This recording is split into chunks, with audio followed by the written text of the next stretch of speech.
सांडपाणी शेतीसाठी वापरण्यापूर्वी त्यावर काही प्रक्रिया करणे गरजेचे आहे, जेणेकरून त्या वाढणारे खतांचे प्रकार शेणखत, गाई म्हशींचे शेण, मूत्र, गोठ्यातील पालापाचोळा इत्यादि घटकांपासून तैयार होणाऱ्या खताला शेण के अंदर अलग अलग तरह की पत्थर, रेत वगैरह की परतें मौजूद होती है, जिसकी वजह से पानी फिल्टर होता है। हमने हमारे मॉडल में वाटर पॉल्यूशन को दिखाकर इस पर वेस्ट वाटर ट्रीटमेंट भी बताया है। तर मम्मा हा वाजेल इथं गुंतून पडेल तर हा गुंतला की मम्मा आवाज करेल। नमस्कार सर, माणगाव तालुक्यामध्ये जिल्हा शिक्षण प्रशिक्षण संस्था पनवेल व पंचायत समिती माणगाव यांच्या संयुक्त विद्यमाने हेकेथॉन या उपक्रमाचे अंतर्गत मूल्यांकन टप्पा सुरू आहे। माणगाव तालुक्यामध्ये एकूण 13 शाळांमधून 24 उपक्रमामध्ये सहभाग विद्यार्थ्यांनी घेतलाय। 48 विद्यार्थी या ठिकाणी सहभागी झालेले आहेत। एकूण 24 शिक्षक या ठिकाणी सहभागी झालेले आहेत। विद्यार्थ्यांचा सहभाग चांगला दिसतोय, शाळेने चांगला सहभाग या ठिकाणी घेतलेला आहे। प्रतिकृतींचं मूल्यांकन या ठिकाणी सुरू आहे। ज्या शाळेने या स्पर्धेमध्ये भाग घेतले नाहीत त्यांचे विज्ञान शिक्षक व विस्ताराधिकारी हे स्वतः या ठिकाणी मूल्यांकन करत आहेत। गशेने यासाठी शुभेच्छा दिलेल्या आहेत। विद्यार्थ्यांचे प्रोजेक्ट फार छान आहेत। सेंद्रिय खत, त्यानंतर पाणी व्यवस्थापन, अशा टाइपचे वेगवेगळे उपक्रम या ठिकाणी आहेत। उपक्रम फार छान आहे। विद्यार्थ्यांच्या गुणवत्तेला या ठिकाणी वाव मिळतोय। त्याचबरोबर शिक्षक, पालक यांचा सहभाग या ठिकाणी चांगला दिसून येतोय। शाळेने चांगला सहभाग दाखवलेला आहे।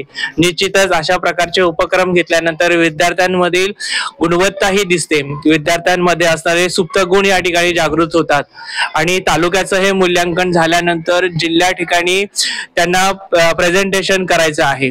जिल्ह्याचं झाल्यानंतर विभाग स्तराला सुद्धा त्यांचं प्रेझेंटेशन होणार आहे। अशा पद्धतीने हेकेथॉन हा चांगला उपक्रम आहे। विद्यार्थ्यांच्या एकूण शैक्षणिक गुणवत्तेला या ठिकाणी वाव मिळणार आहे। Thank you sir. Good afternoon, welcome to hackathon science exhibition. हमारे मॉडल का नाम है वाटर पॉल्यूशन और वेस्ट वाटर ट्रीटमेंट। हमारे माहौल में ऐसी चीजें जो हमें नुकसान पहुंचाती है उसे पॉल्यूशन कहते हैं। पॉल्यूशन कई टाइप्स के होते हैं, जैसे water pollution, air pollution, noise pollution, sand pollution वगैरह वगैरह। हमें हैकेथॉन प्रोजेक्ट के तहत 15 टॉपिक्स दिए गए थे, उसमें से हमने एक को सिलेक्ट किया है, वो है पॉल्यूशन।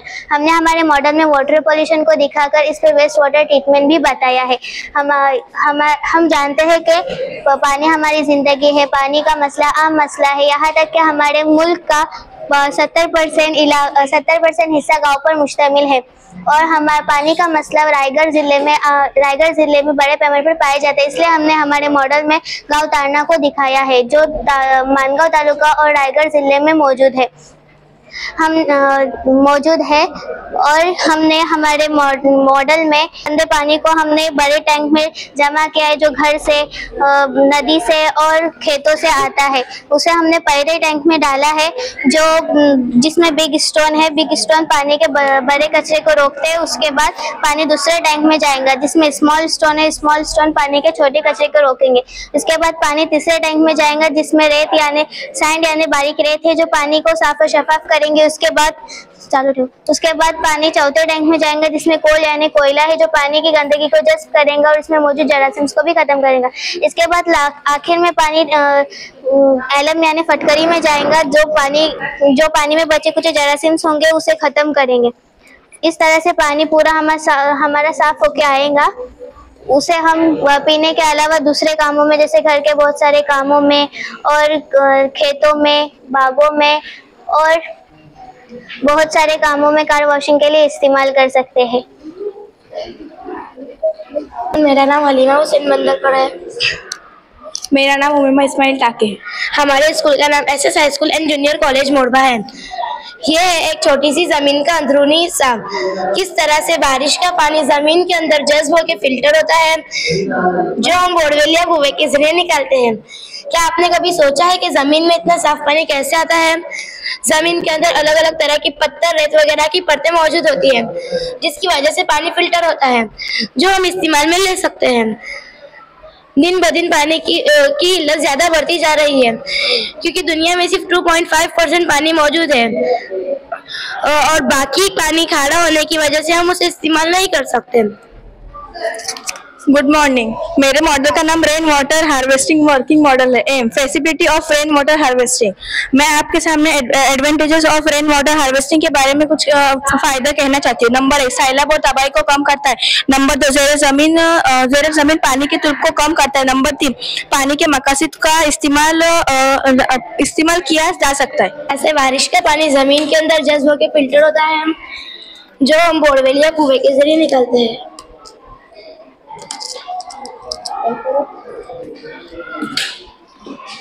Thank you. माझे नाव अन्वी सुरेश अधिकारी। नमस्कार, माझे नाव हितांशी नरेश अधिकारी। आमच्या गावाचे नाव लोकमान्य ज्ञानदीप विद्या मंदिर साई। आम्ही इयत्ता 7वी मध्ये शिकत आहोत। आमच्या प्रकल्पाचे नाव आहे सेंद्रिय शेती। आम्ही हा प्रकल्प तयार करण्यासाठी पुठ्ठा, कार्ड पेपर, गम, स्केच पेन असे इत्यादी साहित्य वापरले। इथे खत आहे, गांडूळ खत, शेणखत, कंपोस्ट खत, खाटीक खाण्याचे खत, हिरवळीचे खत व त्यांच्यापासून त्यांच्या आधारे खतांच्या आधारे शेती केली आहे। तर मुळ्याची शेती आहे, गाजराची शेती आहे, तर फुलांची शेती आहे। इथे गोठा आहे, गोठ्यामध्ये एक बैल उभा केलेला आहे। सेंद्रिय शेती म्हणजे नैसर्गिक साधनांचा वापर करून औषध खते तयार करणे व पारंपरिक बियाणांचा वापर करून केलेली विषमुक्तता म्हणजेच रसायनांचा वापर टाळून केलेली शेती म्हणजे सेंद्रिय शेती होय। हरित क्रांतीच्या आधी शेतामध्ये केवळ शेणखत वापरत असत। महात्मा गांधी म्हणतात, शेती या लोकांच्या उपजीविकेचे प्रमुख साधन असल्यामुळे शेती हा भारताचा आत्मा आहे। शेती पिकवण्यासाठी सेंद्रिय पद्धतीचा वापर केल्यास रासायनिक खतांवर व औषधांवर होणारा खर्च वाचू शकतो, कारण सेंद्रिय शेतीमध्ये खते व औषधे हे नैसर्गिक साधनांचा वापर करून तयार करतात, त्यामुळे त्यावर खर्चही अल्पशा प्रमाणात होतो। सिक्कीम सरकारने 2015 पर्यंत संपूर्ण राज्य सेंद्रिय शेतीखाली आणण्याचे ध्येय ठरवले होते, ते त्यांनी पूर्णही केले। सेंद्रिय शेती सुमारे 110 देशांमध्ये केली जात असून तिचा हिस्सा वाढत चालला आहे। सेंद्रिय शेतीचे शेणखत म्हणतात। शेणखताचा महत्त्वाचा उपयोग बायोगॅस मध्ये ऊर्जा निर्मितीसाठी होतो। त्यानंतर कंपोस्ट खत शेतातील गवत पिकांच्या कापणीनंतर उरलेले अवशेष कापसाचे पाचट, ऊसाचे दसकट इत्यादींपासून तयार होणाऱ्या खताला कंपोस्ट खत म्हणतात। गांडूळ खत या खतात गांडुळाची विष्ठा, नैसर्गिकरित्या कुजलेले पदार्थ, गांडुळाची अंडीपूज्य, बाल्यावस्था आणि अशा अनेक उपयुक्त जीवाणूंचा समावेश असतो। या खताला गांडूळ खत असे म्हणतात। खाटीक खाण्याचे खत या खतात जनावरांचे रक्त व औषधांपासून जे खत तयार होते त्या खताला खाटीक खाण्याचे खत असे म्हणतात। सेंद्रिय शेतीचे वैशिष्ट्य: मातीचा आरोग्य स्तर कायम ठेवण्यास मदत, एकमेकांशी निगडीत पद्धती। धन्यवाद। नमस्कार, माझे नाव भक्ती जितेंद्र होते। आमच्या शाळेचा नाव लोकमान्य ज्ञानदीप विद्या मंदिर साई। मी इयत्ता 6वी मध्ये शिकत आहे। आमच्या प्रकल्पाचे नाव सांडपाण्याचा शेतीसाठी वापर। समस्या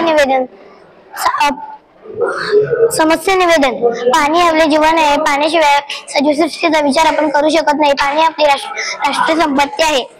आता लोकसंख्या वाढल्यामुळे पाण्याची कमतरता आपल्याला भासू लागलेली आहे। पाणी आपण जपून वापरावे।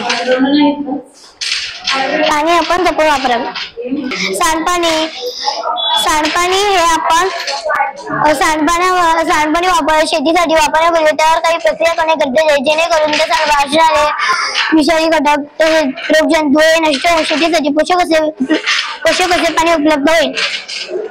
शेतीसाठी सांडपाणी वापरण्यापूर्वी खालीलप्रमाणे प्रक्रिया करता येते। सांडपाणी एकत्र करणे: सांडपाणी हे शहरातून किंवा गावातून घरोघरी हे सांडपाणी एका मोठ्या टाकीत गाळून एकत्र करणे। एकत्र केलेल्या सांडपाण्यात उपसा पंप बसवणे जेणेकरून ते सांडपाणी आपण जलशुद्धीकरणाच्या केंद्रात घेऊन जाणे शक्य होईल। तोटे: पाणी हे रस्त्यातून किंवा घरातून हे बाहेर पडते, ते पाणी पिण्यास अयोग्य असते। घराभोवती, रस्त्यात, गटारातून हे सांडपाणी आपल्या आरोग्यास घातक असते। सांडपाण्यावर डासांना अंडी घालायला जागा मिळते। सांडपाणी लोकांना डास चावल्याने मलेरिया सारखे आजार होतात। धन्यवाद। माझे नाव प्रचिती संजय वाडवल आहे। माझ्या शाळेचे नाव इंग्लिश स्कूल बामनोली आहे। मी आता 8वीत शिकत आहे. भारत देश हा कृषीप्रधान देश आहे. भारतातील 70% खेड्यात लोक राहतात.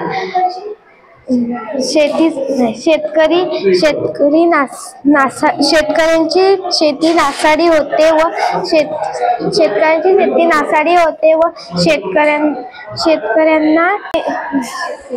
शेतकरी रात्रंदिवस काबाड कष्ट करून शेती करतात व रानटी डुक्कर येऊन शेतीची नासाडी करतात.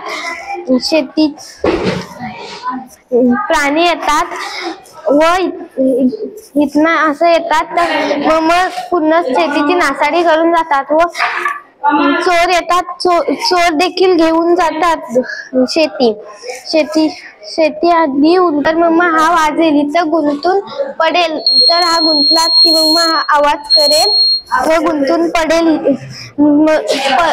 व शेतकऱ्यांना समजेल व